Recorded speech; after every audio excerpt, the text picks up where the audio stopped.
Hello Daniel, it's Tuesday. So in your last video you asked me what my favorite element was, and today I bring you my answer. My favorite element is gallium.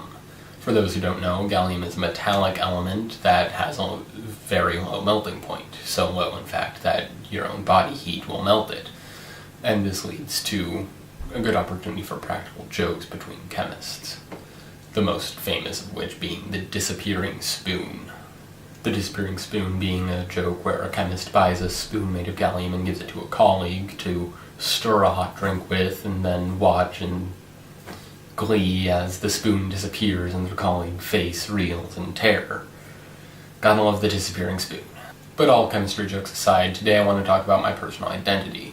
Now, you and probably most of our viewers either know or have figured out by now that I'm a nerd, and I assume you are somewhat of a nerd as well, Daniel. So yes, I am a nerd. I read comics, I watch Doctor Who and Marvel movies, I play Dungeons and Dragons, and I've played over 800 hours of Skyrim.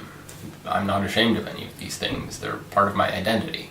Comics bring me to the world with the fantastic, the spectacular, and uncanny. They show me these incredible people doing amazing things, and what I love so much about them is the fact that these characters are created in such a way that anyone can see themselves in them, whether it's a little child picking up a comic for the first time or a hardcore fan reading one of their favorite issues. These characters are us. I relate to Peter Parker, Bruce Banner, Wolverine, and so many other characters that no one's ever heard of. Part of what makes these comics wonderful to me is that anyone can see themselves being these heroes on the page, and that's part of the appeal of Doctor Who and Marvel movies as well, because they do the same thing. And I try to apply the characteristics of these people in my own life. I try not to make the same mistakes Spider-Man made. I try to be as wise as the Doctor, and ultimately I try to be a hero in my own way. With things like Skyrim and Dungeons and Dragons, I get to take that desire to be a hero and make it more of a reality.